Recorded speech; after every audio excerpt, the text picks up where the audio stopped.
പിടികൂടിയത് കുറുവ സംഘം തന്നെയാണെന്ന് സ്ഥിരീകരിച്ചു. ഒപ്പം സന്തോഷ് സെൽവത്തെ സീസണാണ്. ആദ്യം റിപ്പർ, പിന്നെ ബ്ലാക്ക് മാൻ, ഇപ്പൊ കുറുവ സംഘം. അടുത്തോളം നമുക്ക് ഇറങ്ങിയാലോ?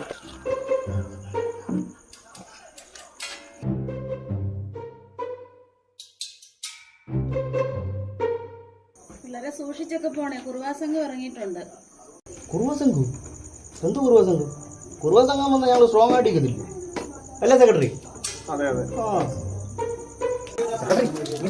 സമയത്തിനെ വീട് പടക്കം എന്ത് ചെയ്യണം? പടക്കം വിളിക്കാൻ പോകും.